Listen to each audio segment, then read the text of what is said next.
everyone and welcome back to my YouTube channel. So today I want to talk about YouTube as a job. This has been inspired by a load of things. I actually have had this idea for a while, and then coincidentally, as I was getting ready to actually film this, Tiffany Ferg, who is a great channel, I'll link her related videos to this topic below. She has a series called Internet Analysis. She'd previously made some videos talking about YouTubers and the difficulties that they face, why they might choose to leave YouTube, and she's posted recently another video talking about irrelevancy and what YouTubers should do when they become irrelevant. I'll link her videos down below because they're really interesting and they're really insightful. Obviously, she was talking about YouTubers who are established, YouTubers who are monetized, YouTubers that have hundreds of thousands if not millions of subscribers, and her videos plus just hearing about people choosing to leave the platform, etc., or opening up about burnout, fatigue, the pressure, just kind of got me thinking, because I feel like there are a lot of surface level parallels between being a professional YouTuber and being something like a professional actor. They're both professions that can be highly glamorized. If you like the idea of fame and fortune in the past where you'd want to be a pop star or be an actor, now you can also be an influencer. And the barrier to entry is so low that you can still be at school, like in high school or secondary school, and become incredibly famous on YouTube or TikTok or Instagram. And then also there's the fact that being a YouTuber is a very, very new thing. I don't think it's a profession that is as established as being a musician or being an actor. And so whilst there are flaws and problems and potential stumbling blocks in those professions, there are institutions and systems in place to try and support people. Yeah, I just want to talk about it because I find it kind of a really interesting thing to think about. Before we get started, show of the week is Hamlet. The reason it's Hamlet is because Josh is reading it right now and he wants it to be the show of the week. You can't see him because he's behind the camera, but he put his thumbs up. So yeah, that is the show of the week. I will put links to a free version for you to check out so you can read it. Yay, things being out of copyright. Woo! Let's get into this video so I can stop rambling. I think the first thing that sets YouTube or any kind of social media influencer job aside from other creative careers is that it is incredibly solitary. I think most people, when they join YouTube, are like me. They are doing everything. You come up with the ideas, you write the script, whether it's bullet points or a full-on script.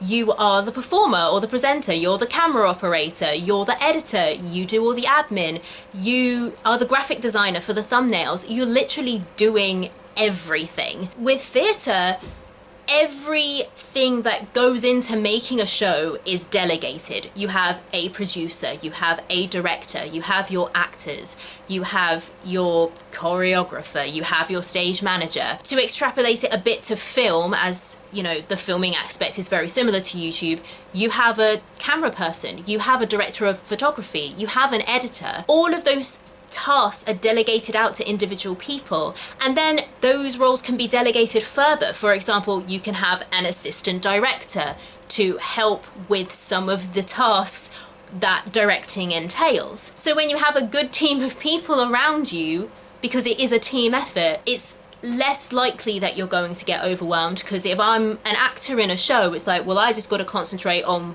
my character and rehearsing and knowing my lines and knowing my blocking. When you're trying to do everything, especially without good time and or project management, you're going to get overwhelmed, and the result of that will either be an outcome that is shoddy, not very well done, not as good as it could be, or you end up suffering from burnout, especially if it's something that's over a long period of time with no endpoint, like a YouTube channel, and then you end up just having to step away completely because you don't have the systems and the support in place. And that's not to say that that never happens in theatre or other creative spheres. It's not something that you can be completely immune from in theatre, but the way that the working practice is set up is that you have to put yourself in that position where you overload yourself rather than it being the status quo. And on the flip side, I'm sure there are many channels that put systems in place for themselves, especially when they're big enough and they're monetized and they can hire people to help. But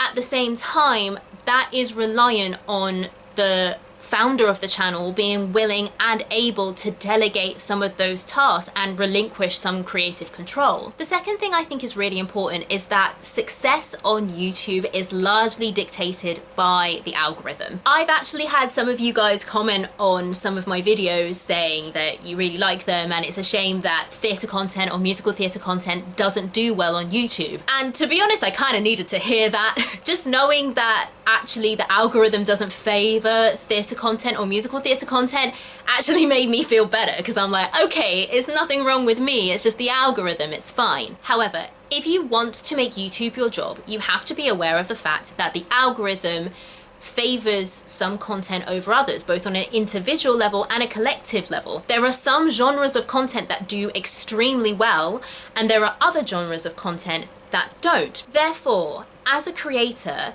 if you want to be financially and commercially successful, it may mean that you have to make a type of content that you're not actually interested in making. Hiya, me from the editing room because I waffled on this bit. So to summarize my points. Firstly, if you're an actor, you don't have to worry about how successful the show you're in is. I mean, obviously if the show closes early, then that's bad, and depending on your contract, you might not get paid for the remainder of your contract that's now been cancelled.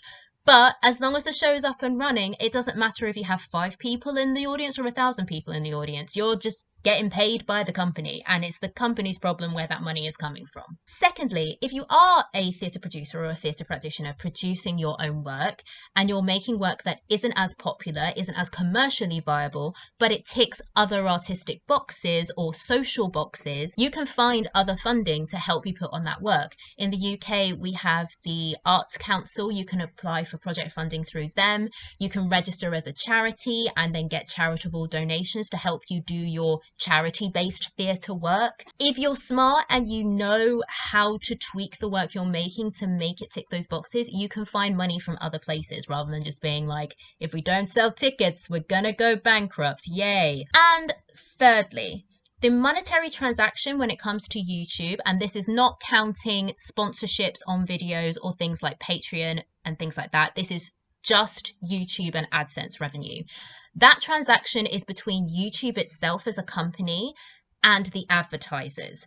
The creators are not in that transaction at all, and the money that they make is basically a goodwill gesture. It's YouTube being like, you're this big, we're putting adverts on your videos, here is a slice of the money we make from advertisers, kind of proportional to your size and your engagement and your watch time.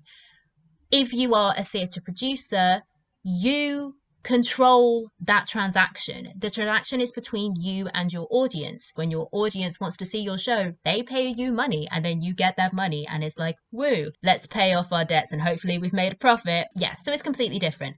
That's what I wanted to say in a nutshell. Carrying on. It's also important to remember that YouTube, like anything, takes investment of time, energy, if you've got it, money.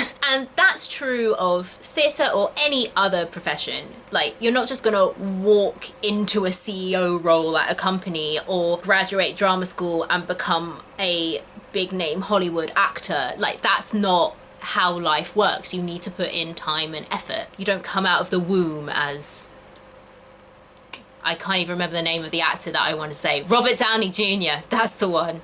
Is he still relevant? I don't know. However, at least in my experience with something like theatre, like being an actor, you can start making some money straight away. It might not be loads, but you can start. You sign up to a casting site, whether that's Spotlight or if you're ineligible for Spotlight, something like Mandy or Star Now or Backstage. And if you are smart with the jobs that you apply for and you're able to get the jobs that you apply for, you'll be able to make some money either with kind of small under equity minimum fees or profit share, or even just expenses. Yes, it's not ideal. Ideally, you want to be like, I'm getting an equity contract with like actual money that someone can almost live on.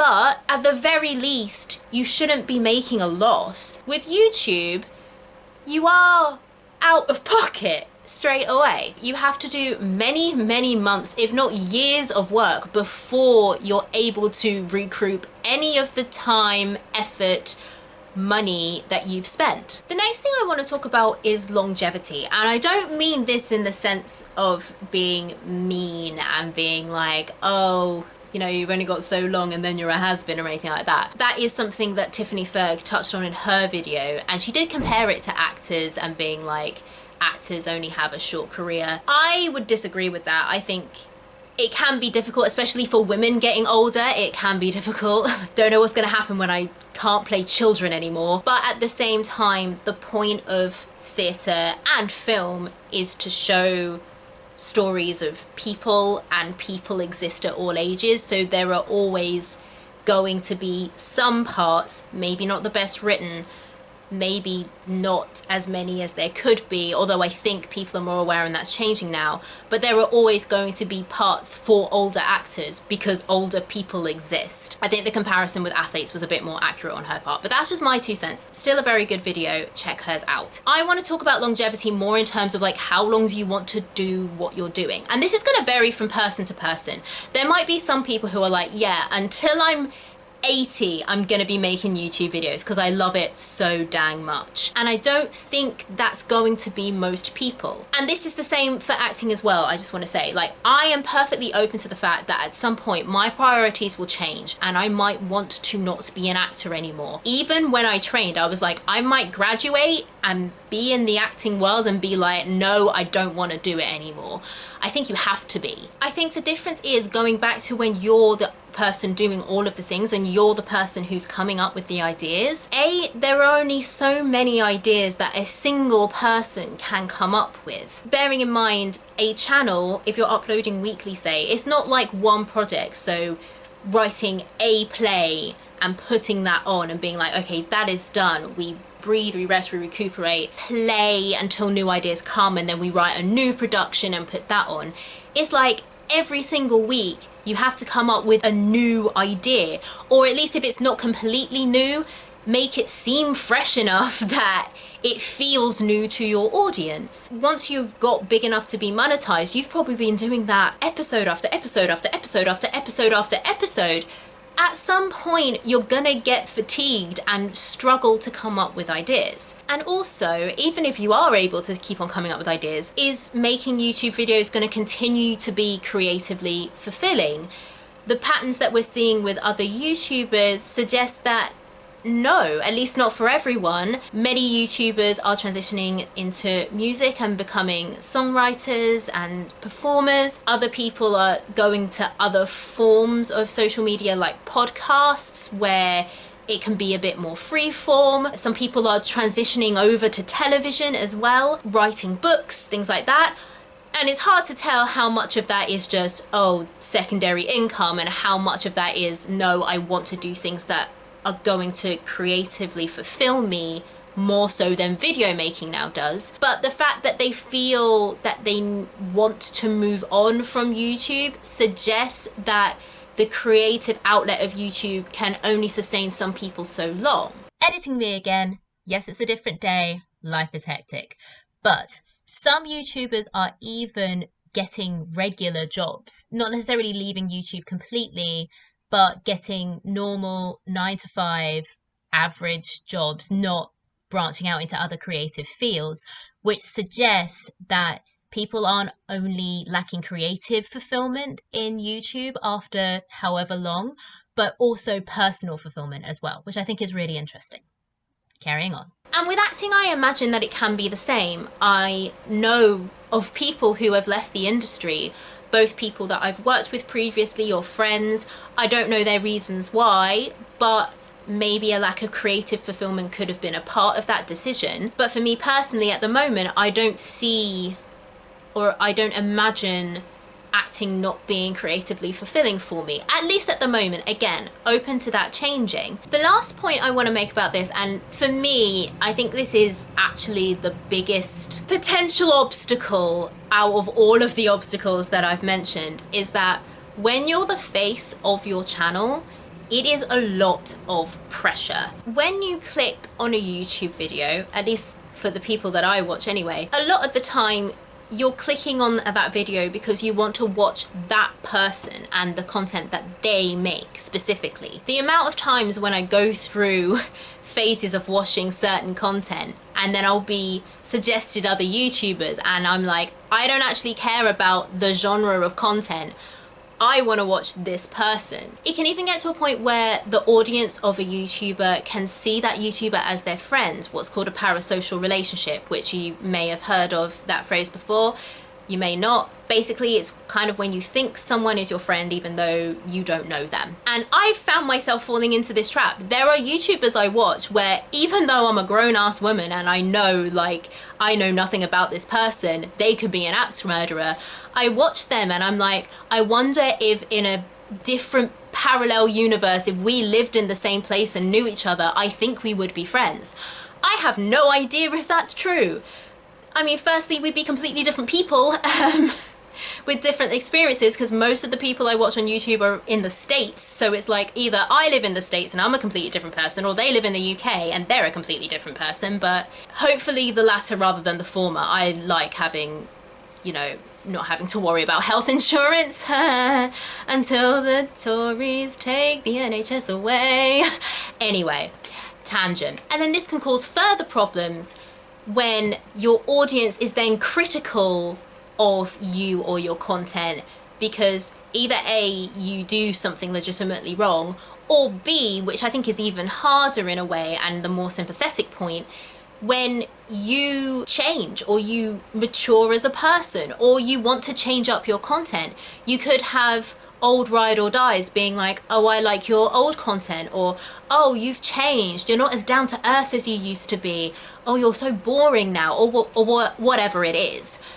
And that can be really, really difficult, especially because you're relying on the engagement and the watch time and the subscriber count to make you favorable to the algorithm for you to make money. So it's harder to process that of being like, okay, some people don't like what I'm now doing with my channel, but it's what I want to do, so I'll do it. It's also your bottom line is on the line. So you could run the risk of, again, just going back into your old content or trying to put on a persona to appease your audience, to keep the engagement, to keep the algorithm in your favor so you can make money. And that's all extra emotional work on top of all of the work of actually making and producing YouTube videos, and then that increases the chances of burnout as well. Whereas as an actor, of course, if you're an incredibly famous actor, that's going to be hard and a lot of pressure, and you know, not being able to have a normal life would probably suck, like just not being able to go to the shops or just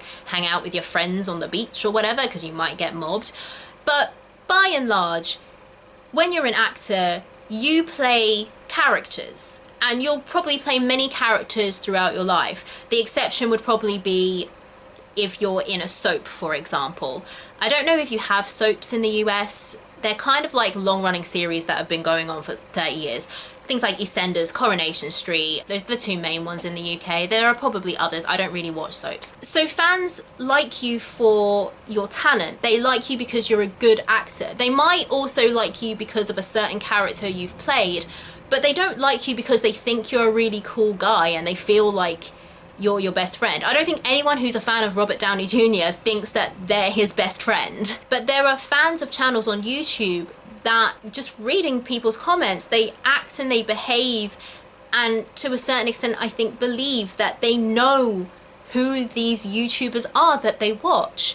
And so they're emotionally invested when they want to make a creative change. It's really difficult to separate yourself from the product you're making. Some people do that more successfully than others. I also think some types of content make it easier than others. It's one of the reasons I prefer my content to be talking about topics rather than just vlogging my life. I do kind of dabble with vlogging now and then, but I'm not going to become a daily vlogger anytime soon. That sounds like my idea of hell. But then that's one of the things that does well on YouTube is authenticity. So if you want to do well on YouTube and you decide the way for you to do that is to be authentic and let your audience fully into your life, When that becomes too much, if it becomes too much, how do you backtrack from that? Because again, you start making content with a little bit more distance, your audience say you've changed, your audience don't like the new content, you see your income go down. What can you do? You have no control over that apart from, well, I've got to carry on doing the thing that I actually don't want to do anymore, whether that's the content I'm making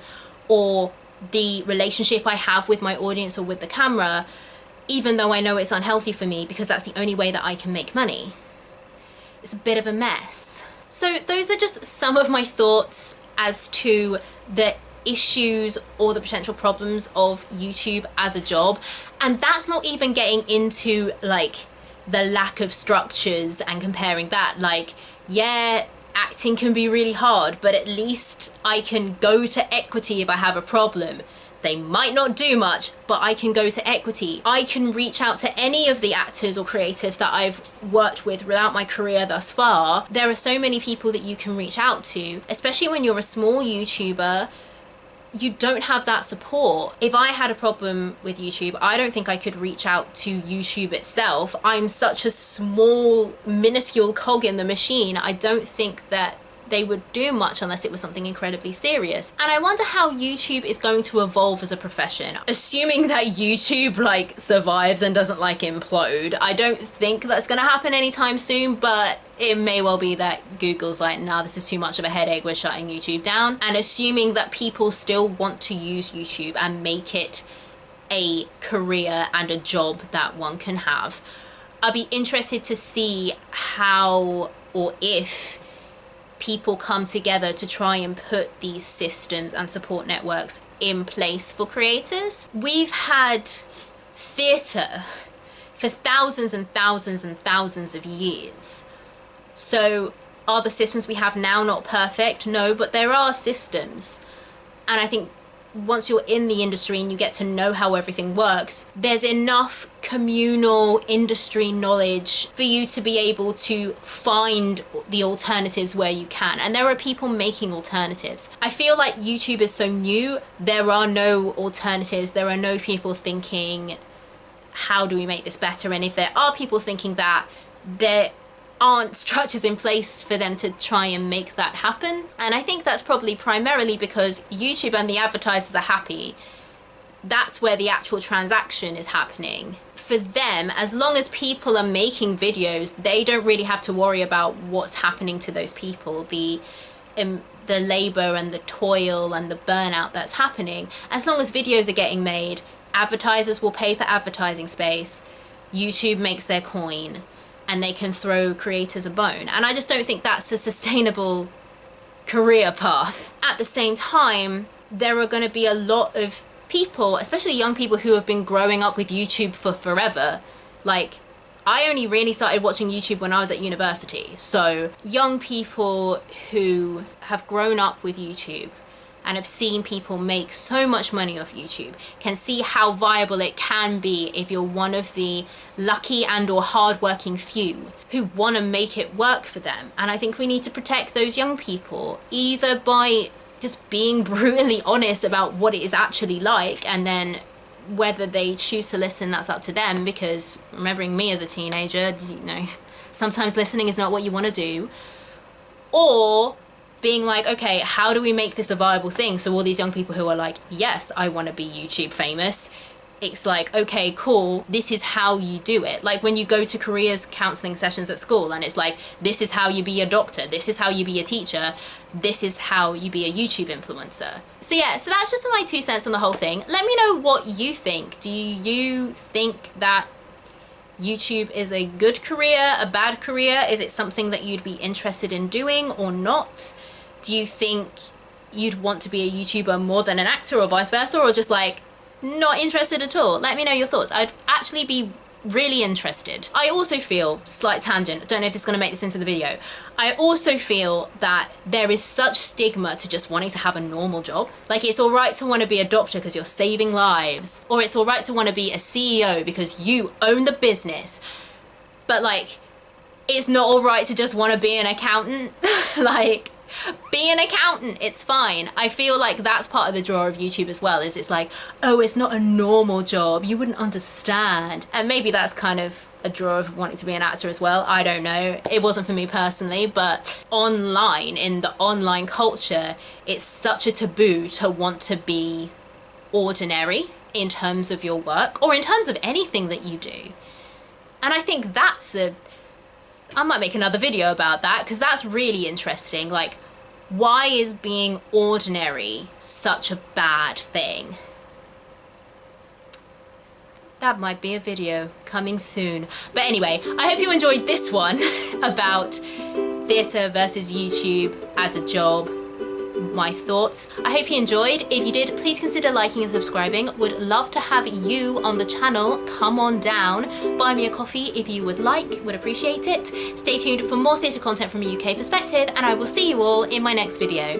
Bye, friends!